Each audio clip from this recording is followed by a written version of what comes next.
welcome back to another tutorial. This week I thought I'd show you how to make one of these drawstring bags because they're really quick and easy to make, nice to wear, I think. This one's made out of this kind of 60s vintage fabric, which I love. Some nice little details there. You don't need a pattern for this, it's just some measurements, so a nice easy one for me too. If you've got a ruler, we'll be good to go. I like to finish them with these kind of eyelets, and for that you'll need a little bit of kit, which I'm going to talk you through there, but there are some other options as well if you don't want to do eyelets. So let me show you what you're going to need. Okay, so a few bits you're going to need. Firstly, fabric. This is a really great one to use, kind of some of those thinner fabrics. I've chosen this. This got given to me actually, but I don't think it was vintage. I think it was just someone kind of didn't have a use for it. But I love that print. I think that's going to look really cool. So the measurements for this piece are 56 centimeters by 34, and you'll need 2 of those pieces. So as long as you've got enough for that, then you'll need some kind of fabric for the lining. I've gone for this bright, really bright pink. I think that's going to look quite nice. That you'll need a bit less, so that's, I think, about 34 centimeters squared, thereabouts. So that's your 2 bits of fabric that you'll need, and then you're going to need something for the straps. So you've got a few different options here. You can go for something like this cotton, which when you tie off can have a nice frayed end. You can kind of leave it like that for a nautical look. It's quite nice, a nautical look, a natural kind of look. I use this actually, and I wouldn't normally have chosen it, but it was like an end of roll that someone was kind of getting rid of, and it's plastic, or it says ppm. I don't know what that means, but it melts when you light it, which actually works quite well to put these like cord ends on, because you can push that on and then melt the end a bit, and then they stay on. So actually that's not a bad shout. The only thing I would say, whichever one you're going to use, is make sure it's not too thin, because for example, I also got given this. It's really thin, and the first one I made, I used this and it really dug into my like shoulders. So I wouldn't recommend going too thin. This is 6mm and it's perfect. And again, this is about the same width, and that looks pretty good. So I'd say about 6mm.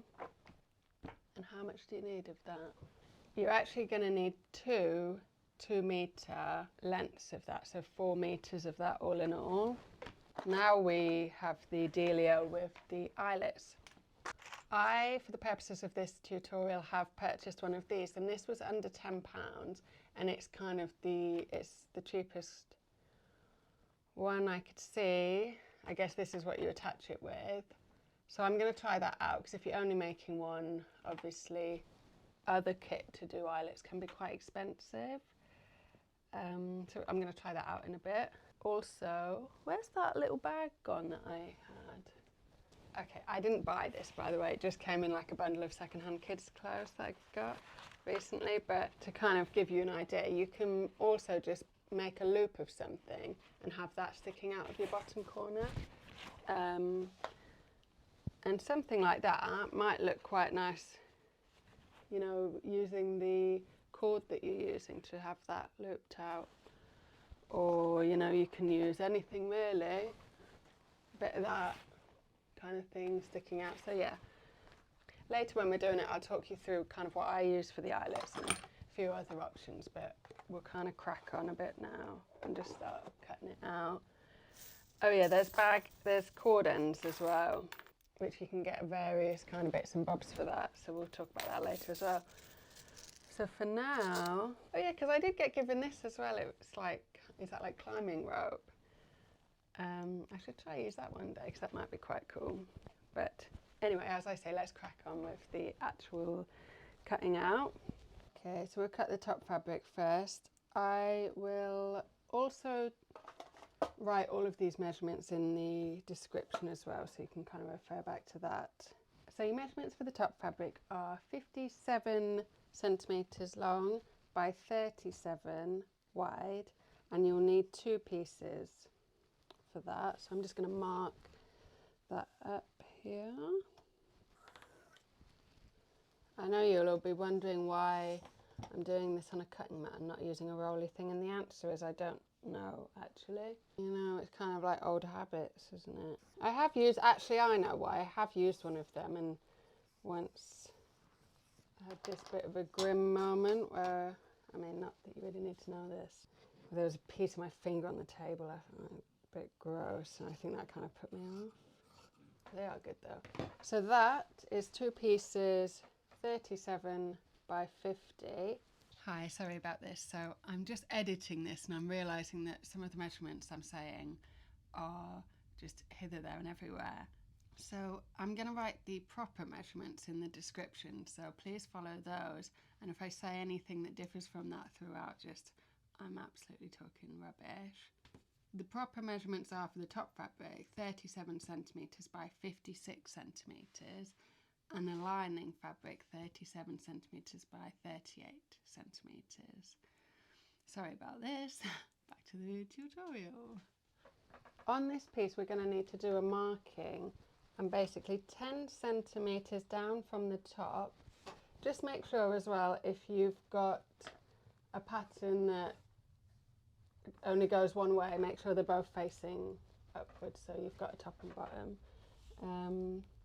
10 centimetres down from the top, we'll mark that, and then a further 2.5 centimetres.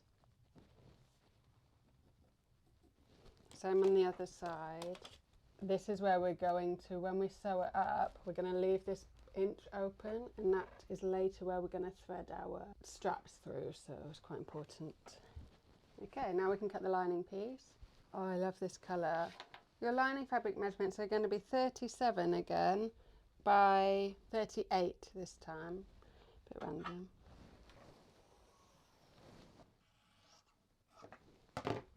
So that's 37 by 38. The 38 is the top, so I'm just going to put a clip in there, just so that when I come to it next, I know that that's the top. So now you've got your 2 top pieces with your little mark of an inch, 10 centimetres down, and your 2 lining pieces. So what we're going to do now on both pieces is we're going to sew all the way around the edge, leaving the tops open. On the top fabric piece, we're going to stop and start at these 2 inch markings that we've got, and then we're going to keep sewing all the way around. On the lining fabric, we're going to sew from the top all the way down along, and we're going to leave a kind of hand-shaped opening open here, and then keep sewing along the bottom and up the top. So let's head to the machine. Okay, so I'm using a 1 centimetre seam allowance, but it's a good 1 centimetre. It's important to make sure you are doing a proper centimetre, because we're going to want to fold some bits back in a bit, and that's going to be really fiddly if you don't have the right seam allowance. So I'm just going to sew, start here, forwards and back, up to this mark, and then back stitch, hop over there, back stitch, and then just sew right the way around to this other mark down here. Make sure you get a good corner there. Okay, up to this mark and then back stitch.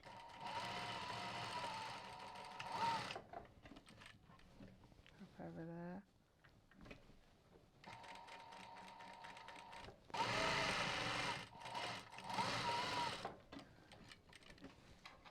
So you can see I've sewn up there, and I've got this little inch wide hole here on each side. That's that piece done, and now with the lining, again, we're going to sew around the side. So start from the top, 1 centimetre seam allowance,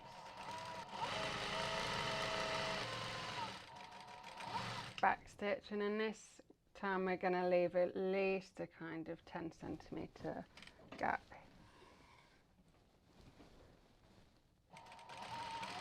Back stitch.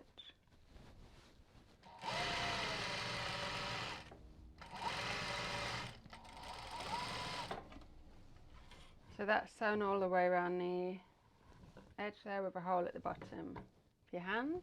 So this bit's like a tiny bit fiddly, but it's not too bad. But basically you're going to want to come to the ironing board with your top fabric piece.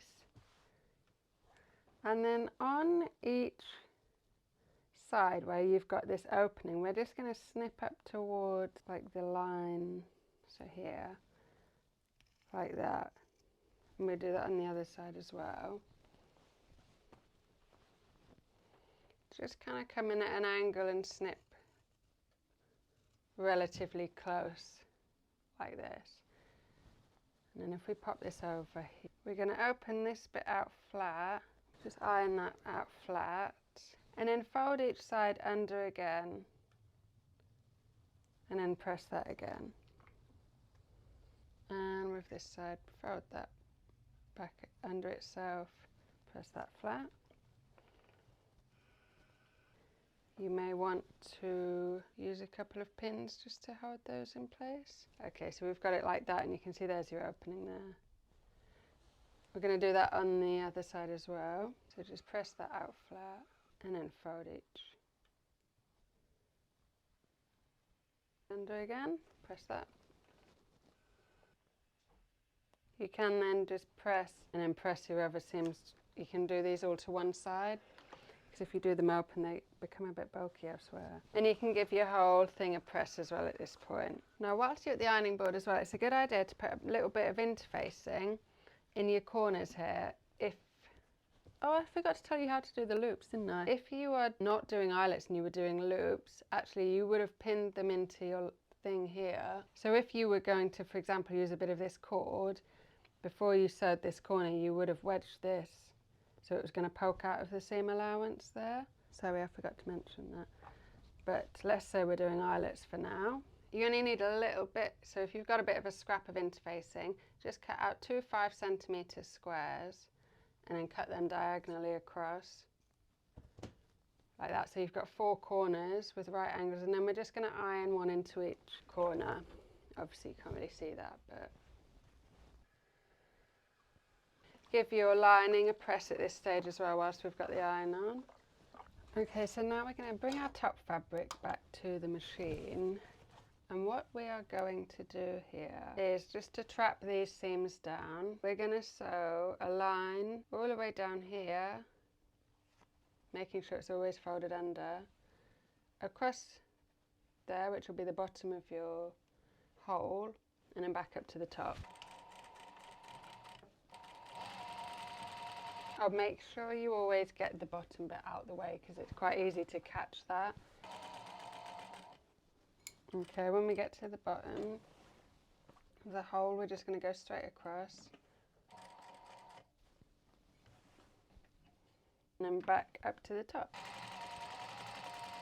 So you see now on this side, we've got a nice little hole. Doing it like this just means you've not got a raw edge in there, so when you're pulling your cords to and fro, it's not going to fray that bit, and you're not going to have any ugly frayed bits poking through your hole.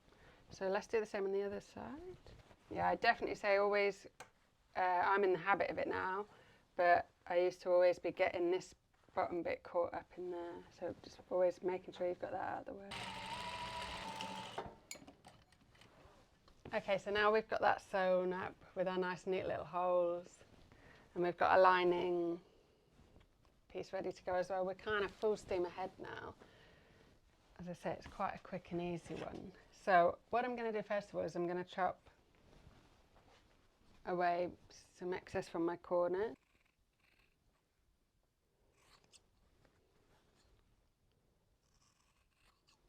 Same on my lining. I'm now going to turn my lining so that it's the right way round. Take my top fabric like this so that the right fabric's on the inside, and I'm going to pop this one inside this one, like that, and then get my seams and match those up. So you see I'm just getting my 2 seams there and matching those up. Pin those together. Now they should be kind of a perfect match here, so you might just want to do another pin in the middle of each. So then what you've got there is a kind of, you're going to sew it together all around this top edge. You've got both wrong sides facing out. So you're sewing it right sides together, and we're just going to sew a centimetre all around the top here. I'm actually having my lining seams together as well, because when you try and press these seams open and these seams open, they all just kind of end up interacting with each other a bit too much and cause a bit of bulk later on.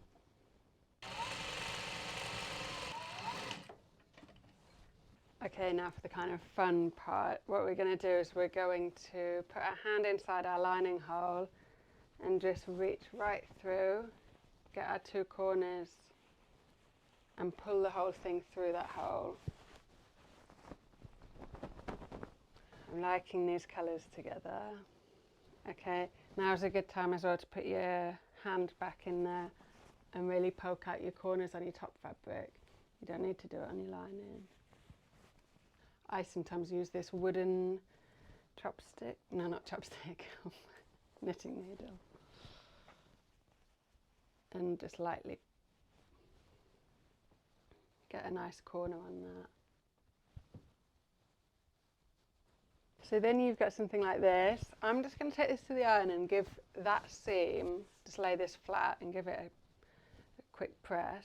I'm just going to smooth that down so all the seam allowance are facing the same way, which is down into my lining, and give that a nice press so that'll look nice and neat on the inside. I'm just going to kind of lightly press these sides and the corners as well.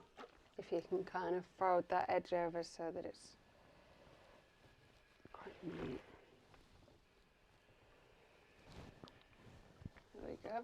Alrighty ho. So what I'm going to do now is kind of open up the bag, kind of grasp it from there and shove your lining in. There'll be an overlap of your top fabric when your corners, you're matching your corners up.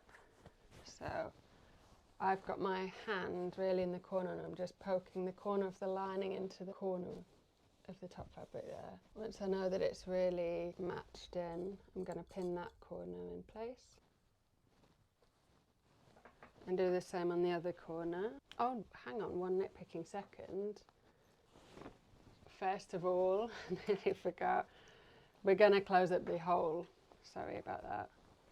So we're just going to fold over those two ends and sew up the lining like so, just a quick line just to seal that up. Now, back to what I was doing before.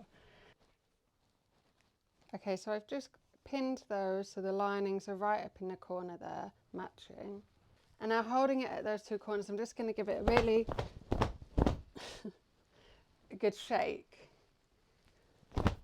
And to be honest, it should be so that the edge is at the top of the hole. And you can also just pop a couple of pins to hold that in the right place. Because what we're going to do now, we're going to sew a line 2.5 centimetres down, so it should line up with the bottom of that all the way around the top. That's going to create a channel for your straps.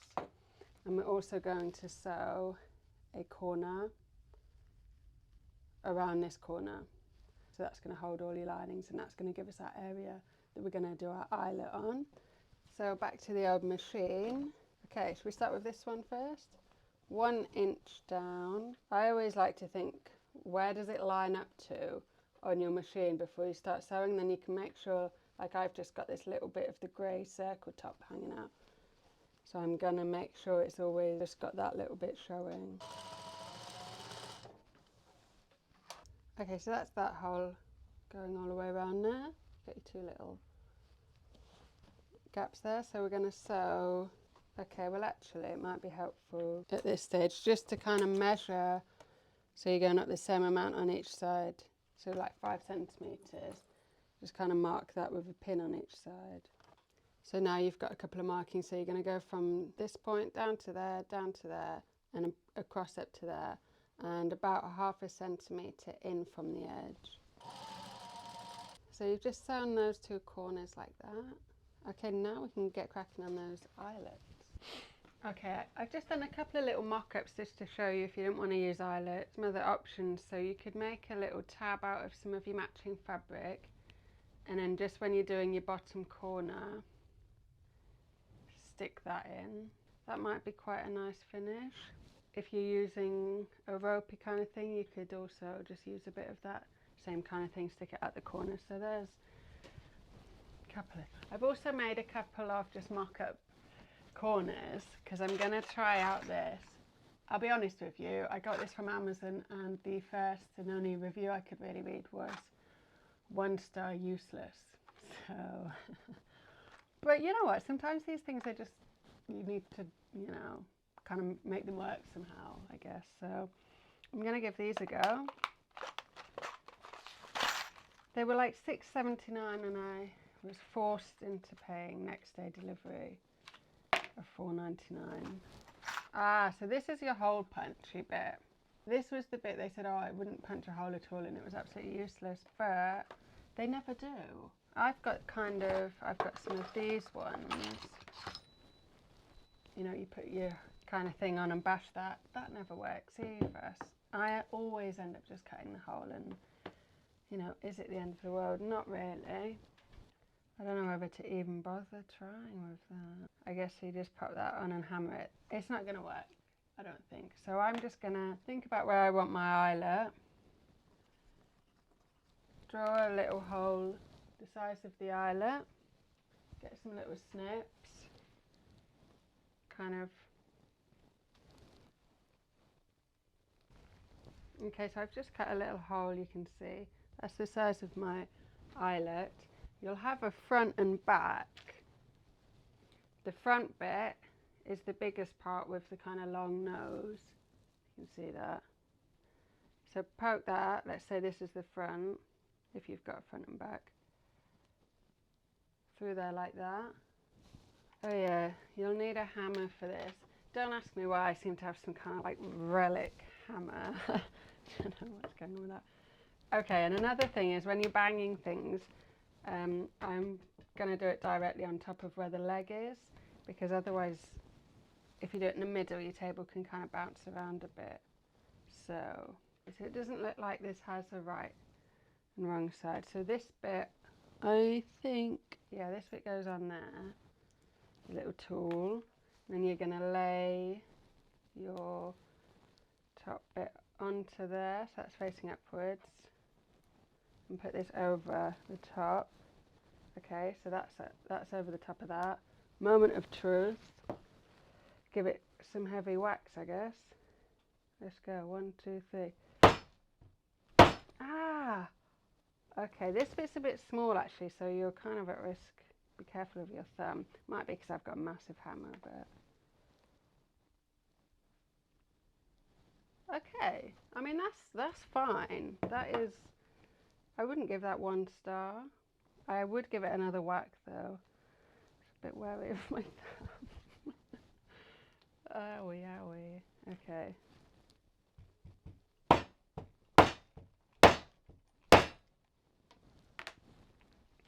Yeah, that's a bit better.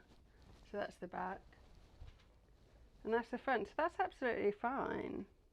Feels smaller than the ones I usually use, but I guess the hole's the same. They're just a bit bigger.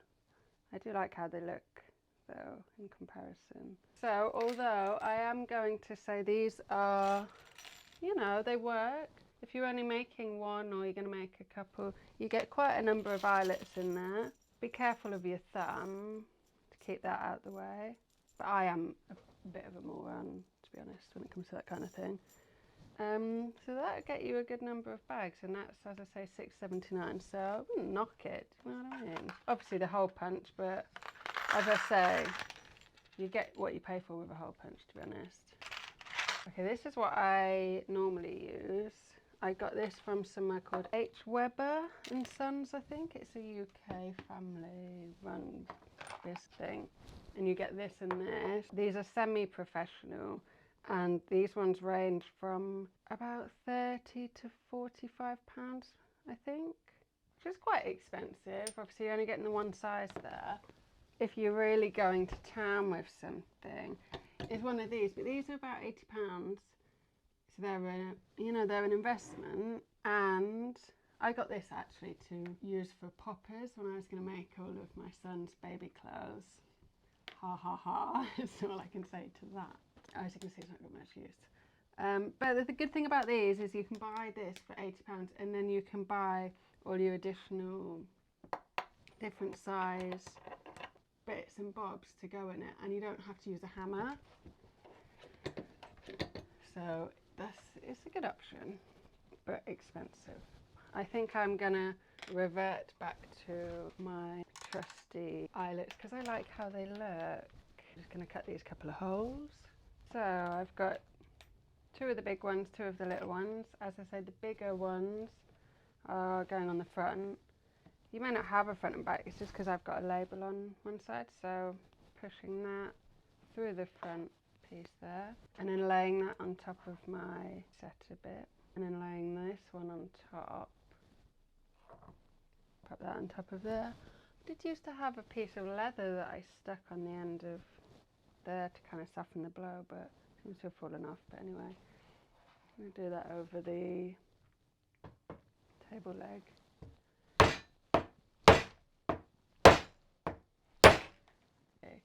Okay, so they look nice. So now we can thread our strap through. Okay, so I've got my 2 straps, so that's 2 2-meter lengths cut. I've got this hilariously massive safety pin. It doesn't need to be this big, but the biggest safety pin you can find, really. I've also got a lighter because I'm using this like nylon, is it? I don't know. Anyway, meltable one, and it's kind of fraying at the end, so I'm just gonna, if you are doing this, you're gonna use a lighter to melt it, do it by the back door or outside or something. I've just opened the door, the back door, because you want to ventilate that air. Okay, so now I'm going to take one length, stick my, why do I keep forgetting what this is called? Safety pin through it. And I'm going to just thread that through this hole on this side, all the way through to the other side. So that it comes out the same one that it went in. So you've got that going on that side. Then we can get our other one and just thread it so it comes in this hole and out that hole. Okay, I've got my 2 threads threaded in either side, so if I pull them, they'll do that, which is nice. And then from the front through to the back, I'm just going to thread both of those ends through that hole. Like so. What I like to do though is kind of, so you're tying up a knot, if you leave a bit hanging down, you've actually got a little bit of leeway when it comes to adjusting the length of the straps as well there. And then make sure that they're even before you tie your knot. You can always try it on as well, just to see how it fits. I like the feel of that. So now I'm just going to add some little cord ends on just to make that look nice.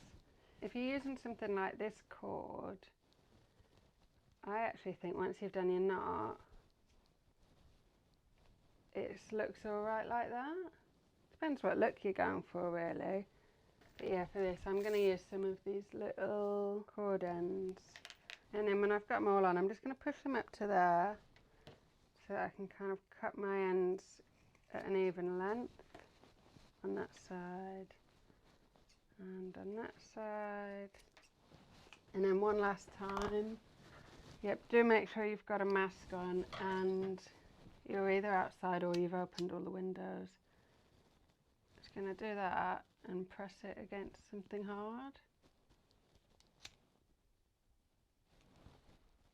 so that you kind of get a flat surface, and then just let that dry a little bit. It shouldn't take long at all. And then you can literally just pull these down. You might have to squish it in a bit. But you see that, because it's flat, that's not going to go through that top hole now. So they're like that. And that is that bag finished. You can see you've got a nice lining inside, really bright, happy, colourful. These make such good presents, I think. So this is how I wrap them. And I always feel really happy to send them off. Someone's ordered this morning, so I'm going to be wrapping this one up all nice and neatly. I put them in these quite nice flat boxes, bit of tissue paper, and I always just think I'd be really happy to kind of unwrap that. So there we go, that's your finished drawstring bag. Thanks for watching another one of my tutorials. I hope you found it useful, and when you get making these, I tell you, you'll be making them for just everyone in your family and beyond, because they're so easy and I think they come out really nice. And yeah, if you make one, let me know how you get on. Thank you and bye.